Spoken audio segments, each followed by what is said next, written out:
Est-ce que vous savez que quand on anime des ateliers pour décrypter les étiquettes alimentaires, on prend souvent cet exemple-là, parce que c'est extrêmement représentatif quand on aborde la liste des ingrédients. En fait, on dit aux gens, j'ai quoi dans la main? On vous répond du chocolat en poudre, donc jusque-là ça va. Donc le premier ingrédient qui compose ce produit, c'est normalement du chocolat. Pas du tout, mais pas Pourtant, du tout. c'était bien votre réponse. Hein. Oui, c'était une pensais ouais, avoir bien tenté, raison, voilà. mais bon. Non, non, absolument pas. C'est du sucre en premier ingrédient et de très très loin, comme j'ai tenté de vous le démontrer avec cette boîte Benko. Et là, je vous montre, en fait, c'est 80% de sucre et seulement 20% de cacao maigre. Voilà. Donc j'ai justement décerné des bonnets d'âne, comme c'est la rentrée, aux poudres de cacao qui contenaient justement très très peu de cacao. Donc bien sûr le Benko, le Nesquik classique, c'est exactement la même chose, on est à 20% de cacao. On en a un peu moins dans Banania, Lyon, j'ai pas tout emporté, mais c'est la même chose, on est à 19%. On tombe à 14%, 14,5% avec le super poulain. Et puis donc le plus mauvais élève, je l'ai trouvé chez Nesquik, parce que vous me demandiez pourquoi il y avait plusieurs boîtes de Nesquik, ce ne sont pas les mêmes. Alors ça c'est dès 3 ans, c'est mon premier Nesquik. Et donc celui-ci, c'est normalement, attention, donc une recette conçue pour les enfants dès 3 ans, en transition des céréales infantiles. C'est noté dessus, je ne l'ai pas inventé. Combien de cacao? On n'a que 12% de cacao, le reste, comme on peut le voir à l'écran, c'est du sucre, de la maltodextrine, du riz hydrolysé, donc c'est-à-dire prédécoupé. En gros, c'est un concentré de glucides qui se digère vite. C'est écrit dessus? Mais oui. Et les 12, enfin, qu'est-ce qu'il y a marqué? Oui, la teneur en cacao est généralement écrite dessus, mais pas la teneur en sucre. Et pourtant, on voit dessus, il y a toujours du fer, du zinc, il monte des tas de molécules d'ailleurs. On le voit bien sur le devant de l'étiquette, ne vous laissez pas berner par ça. Premièrement, les formes de ces sels minéraux sont très peu absorbables par l'organisme. Je prends un exemple, il y a par exemple du fer qui est sous forme de pyrophosphate de fer, donc très peu assimilable, premièrement. Et puis deuxièmement, on sait que tous les additifs à base de phosphate sont sur la sellette en ce moment, en pleine réévaluation par l'EFSA, donc l'agence pour réévaluer ces additifs. Et puis deuxième chose, franchement l'ajout est vraiment, j'ai regardé, très minime, et du coup c'est vraiment trop faible pour qu'il y ait un réel bénéfice pour votre enfant. C'est totalement camouflé par le trop de sucre. Je vous donne une idée.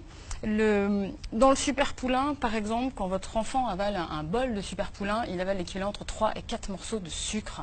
Il n'a pas besoin de ça le matin, il n'a pas besoin de sucre rapide. Il rajoute un petit peu de sucre dedans. Oui, certains le font, tout à fait.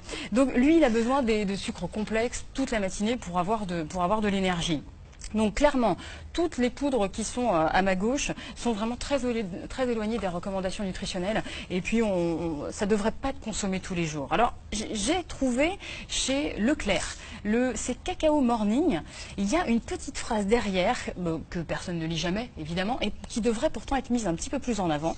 Et il marque que c'est un produit destiné à répondre aux besoins d'un effort musculaire immédiat. Pas tous les matins, mais à la limite, voilà, avant une compétition, pour avoir du glucose rapidement disponible, ou pour refaire les stocks de glycogène après. Mais certainement pas, on va vous mettre dans une salle de classe à rien faire pendant 3 ou 4 heures. Alors est-ce que Nesquik, quand même bon élève, il a fait une version avec moins 37% de sucre? Oui, donc c'est celle-ci, effectivement, moins 37% de sucre. Là aussi, quand on regarde la liste des ingrédients, il y a moins de cacao que dans le Nesquik classique. Donc c'est 18% alors qu'on était à 21%, donc encore moins, c'est pire. Et surtout le sucre donc, est remplacé par autre chose. Il est remplacé par des glucides qui sont rapidement assimilables. Alors sirop de glucose, maltodextrine, dextrine de maïs, en fait, ça permet d'alléguer moins 37% de sucre, parce qu'effectivement, ils ont enlevé du sucre. Mais comme ils ont rajouté du sirop de glucose qui se digère beaucoup plus vite, l'impact sur la glycémie elle-même, voire c'est pire. Donc vous avez une pleine hypoglycémie en plein milieu de la matinée, et en plus, 2 fois plus cher. Donc c'est quand même pas terrible. Et là, vous avez les systèmes de dosettes, parce qu'il n'y a pas que les dosettes pour le café, il y a aussi les dosettes avec le chocolat. C'est la même problématique? Oui, c'est la même problématique. Il y a autant de sucre. Dans Milka, par exemple, il n'y a que 10% de cacao, et c'est surtout de la chimie pure. J'ai retrouvé des émulsifiants, des colorants, des stabilisants, correcteurs d'acidité, anti-agglomérants, etc. J'en passe. Ah si, de la graisse de copra totalement hydrogénée. Donc ça c'est bien parce que ça vous fait Gros Quick va être furieux, ça je vais te dire. Voilà. Et puis en plus des arômes artificiels, voilà, qui perturbent totalement les goûts des enfants. Il y en a un petit peu dans les autres aussi. Mais je peux poser une question, pourquoi on laisse faire? Enfin, je veux dire, si c'est aussi, il n'y a pas d'agence pour la santé pour prévenir. Mais enfin, les additifs qu'il y a dans ces produits-là, ils sont autorisés. Après, voilà, c'est le cocktail. Un seul, ce serait pas gênant, mais là, on en retrouve plusieurs. Un livre qui vient de paraître aux éditions Thierry Soucard, c'est Le bon choix pour vos enfants. Et là, vous avez à l'intérieur, justement, ce que je viens de...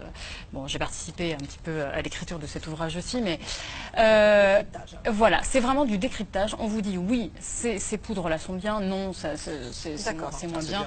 Et c'est la même chose on mettra ça sur le site, pour tous les... la référence avec tous les livres, voilà. évidemment, de Gérard sur le site Allo Docteur. Merci beaucoup.